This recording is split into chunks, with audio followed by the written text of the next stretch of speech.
राजस्थान पर मैं आपके साथ हार्दिक दवे और जयपुर से आ रही बड़ी खबर का रुख कर लेते हैं। भीलवाड़ा स्टेट हाईवे की हालत चिंताजनक हो गई है। जर्जर सड़क को सुधारने की बजाय जिम्मेदारी से भाग रहा है RSRDC. Rajasthan state road development corporation नियमों को दरकिनार कर रहा है और अपनी जिम्मेदारी से दूर भाग रहा है। 90 करोड़ रुपए का टोल वसूली का ठेका देकर सुविधाओं से मुंह मोड़ लिया है। भारी टोल चुकाने के बाद भी जर्जर सड़क पर चलने के लिए लोग मजबूर हैं। सड़क के किनारे बड़े बड़े कटाव और जानलेवा गड्ढों से मौत का खतरा बना हुआ है और इन खतरों के बीच में सफर करने के लिए वाहन चालक मजबूर हो रहे हैं। पिछले कुछ महीनों से हुई दुर्घटनाओं में आधा दर्जन लोगों की मौत हो चुकी है। सोचिए, 6 से 7 लोगों की मौत हो चुकी है और इसका कारण क्या? आरएसआरडीसी की लापरवाही। इन हादसों के बाद, इतने लोगों की मौत के बाद फिर भी आरएसआरडीसी के एमडी ने कोई एक्शन नहीं लिया। क्षतिग्रस्त सड़क के खिलाफ सामाजिक कार्यकर्ताओं ने कई बार शिकायतें की, एमडी ने कोई एक्शन नहीं लिया।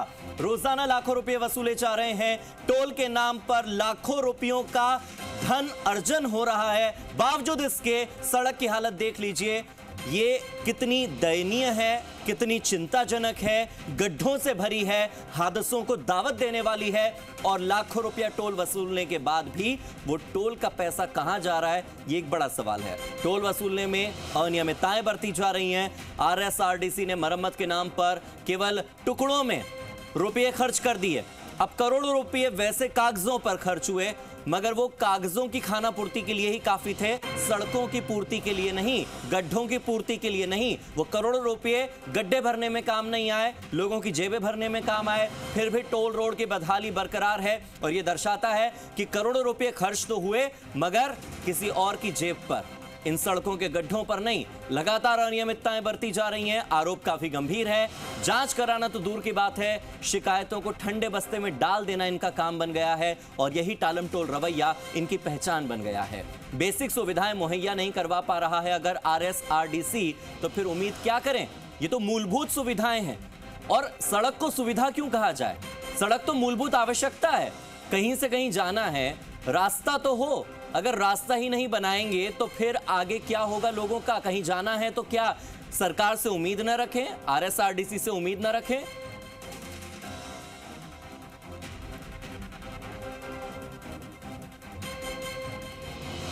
ये तस्वीरें आप देख लीजिए। इन तस्वीरों के साथ ही पूरी खबर हमने आपको समझा दी है। मेरे सहयोगी विक्रम सिंह जुड़ गए हैं मेरे साथ और इसी के साथ दूदू से दिलीप चौधरी भी जुड़ गए हैं। सबसे पहले विक्रम, आपका रुख करते हैं। विक्रम, जब लाखों रुपया वसूला जाता है, करोड़ों रुपया लगाया जाता है, ये रुपया आता तो है, जाता कहां है? क्योंकि ये लोगों की जेबें भरने का काम तो कर रहा है मगर गड्ढों को नहीं भर पा रहा।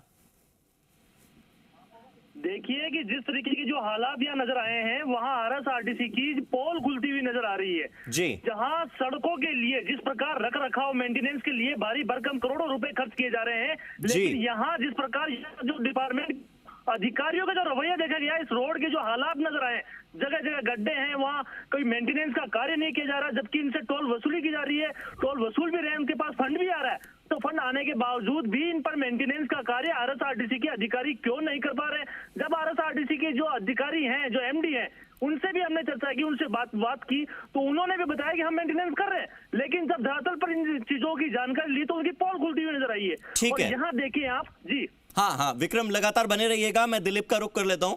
दिलीप, अब तक 6 से 7 लोगों की मौत हो गई है इस सड़क पर।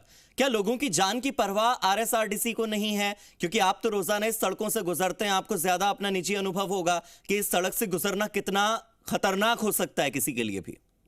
देखिए, मैं आपको बता दूं कि जयपुर से भीलवाड़ा के लिए निकलने वाले वाहन चालक अपनी जान हथेली पे लेके निकलते हैं, क्योंकि हाईवे पे हर जगह गड्ढे बने हुए हैं और गड्ढे इतने गहरे हैं कि रात में हादसा रोज हो रहे हैं। हाँ। इसके बावजूद सामाजिक संगठन ने, सामाजिक कार्यकर्ताओं ने बार बार शिकायत करने के बाद भी आरएसआरडीसी की नींद नहीं खुल रही है। हाँ। जबकि आंकड़े बताते हैं कि पिछले 12 महीने में इस जयपुर भीलवाड़ा मेगा हाईवे पर 20 से 25 लोगों की मौत हो चुकी है एक्सीडेंट से, लेकिन आरएसआरडीसी ने 90 करोड़ का टेंडर देके लोगों की जिम्मेदारियों से मुंह मोड़ लिया है।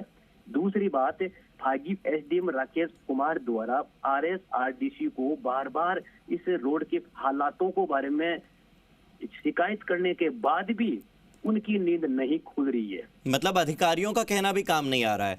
विक्रम, जब 90 करोड़ रुपए का टेंडर दिया तो किसको दिया, किसको मिला है ये ठेका? क्योंकि एक तरफ तो आरएसआरटीसी की लापरवाही है, ठीक है, वो तो उनका टालमटोल रवैया है ही, मगर जिसने पैसा दे करके या पैसा ले करके जिस भी तरीके से टेंडर हासिल किया, उसकी तो ये जिम्मेदारी है कि वो इस सड़क की मरम्मत करवाए। टोल वसूल रहे हैं मगर फिर मरम्मत नहीं हो रही, कौन है ये? जो टोल कंपनियों को ठेका दिया है कि टोल वसूलने का, और आरएसआरटीसी खुद ही इस रोड मेंटेनेंस का कार्य खुद अपने स्तर पे करवाती है। ठीक है। जब वो निजी कंपनी से तो पैसा वसूल रही है, हाँ। जब खुद सरकार ही, देखिए आप, खुद सरकार ही यदि पैसा वसूलने के बाद खुद सरकार यदि काम नहीं करवा पा रही और खुद काम नहीं कर रही, तो दूसरे निजी ठेकेदारों से क्या उम्मीद करेंगे? यहाँ ये बहुत एक देखने वाली बात आ रही है कि जब खुद आला अधिकारी इस रोड मेंटेनेंस के कार्य करवाने में असमर्थता जता रहे हैं और जब उनसे इन चीजों के बारे में पूछा जाता है तो वो केवल पल्ला झाड़ते हुए नजर आते हैं। और ये हालात देखिए आपकी, केवल दूदू से ये फागी और मालपुरा, ये जो केकड़ी यानी कि भिलवाड़ा तक की ये हाल, इस पूरे रोड पर तकरीबन 5 टोल आते हैं और इन 5 टोलों में पैसा वसूली का तो काम है, लेकिन वापस जो सुविधाएं जो आमजन को मिलनी चाहिए वो सुविधाएं नहीं मिल पा रही जी। और इन सुविधाओं की वजह से आमजन ये बता रहे हैं कि हम रात को जब निकलते हैं तो इन गड्ढों की वजह से हमें दुर्घटना का भी अंदेशा लगता है। और अभी देखिए आप, जिस प्रकार तस्वीरें सामने आई कि डिवाइडर पर जैसे ब्लैक स्पॉट बने हुए हैं। हाँ। आरएसआरटीसी का काम है कि ब्लैक स्पॉट जहां एक 2 बार 3 बार 5 बार यदि एक्सीडेंट हो चुके हैं, वो ब्लैक स्पॉट पर कुछ कार्रवाई करके वहां से उसको समाधान किया जाए। लेकिन वहां तकरीबन कई बार, एक बार नहीं 5 बार 7 बार वहां एक ही जगह दुर्घटना हो रही है, जैसे कि ट्रक डिवाइडर में बीच में घुस रहा है, फिर भी वहां कोई समाधान करने के बजाय केवल मूक दर्शक बना हुआ है और चुप्पी साधे हुए। ठीक है, कहीं ना कहीं आरएसआरटीसी की लापरवाही ये उजागर हुई है। ठीक है दिलीप, एक बात बताइए कि अगर मैं किसी दुकान पर जाऊं और दुकानदार मुझसे कहे कि मुझे 1000 रुपए दीजिए, मैं दुकानदार को 1000 रुपए दे दूं और उसके बाद दुकानदार मेरे से मुंह ही मोड़ ले, ना मुझे सामान दे ना मुझे जवाब दे, तो फिर तो ये धोखाधड़ी हुई ना, ये तो मेरे साथ चीटिंग हुई ना। इसे धोखाधड़ी क्यों ना कहा जाए और इसे लूट क्यों ना कहा जाए कि जनता का पैसा लूट तो लेते हैं, वसूलना दूर की बात है, जनता का पैसा लूट लेते हैं निजी कंपनियों के टेंडर के माध्यम से, मगर देने के नाम पर क्या देते हैं? गड्ढे, हादसे, लोगों को मौत बांटते हैं। जी, स्पष्ट तौर पे ये बोल सकते हैं कि कंपनी द्वारा सिर्फ ऐसा वसूलने का काम किया जाए और सुविधाओं के नाम पे सिर्फ मौत बांटी जा रही है। दूसरी ओर रोज टोल कंपनी द्वारा 15 से 20 लाख रुपए की वसूली हो रही है, लेकिन राहगीरों के लिए इस सुविधा के नाम पर एक देला भी खर्च नहीं हो रहा है। ठीक है, लेके जनता में इतना भारी आक्रोश है, लेकिन जनता की सुनने वाला कोई नहीं है। जी ठीक है, बहुत बहुत शुक्रिया आप दोनों का मेरे साथ जुड़ने के लिए और ग्राउंड जीरो की हकीकत जी राजस्थान के दर्शकों तक पहुंचाने के लिए। उम्मीद करते हैं कि आरएसआरटीसी अब जागेगा और न केवल जागेगा बल्कि जो उम्मीदें सो रही हैं जनता की, उन उम्मीदों को भी जगाएगा और इसी के साथ साथ इस सड़क को ठीक करेगा।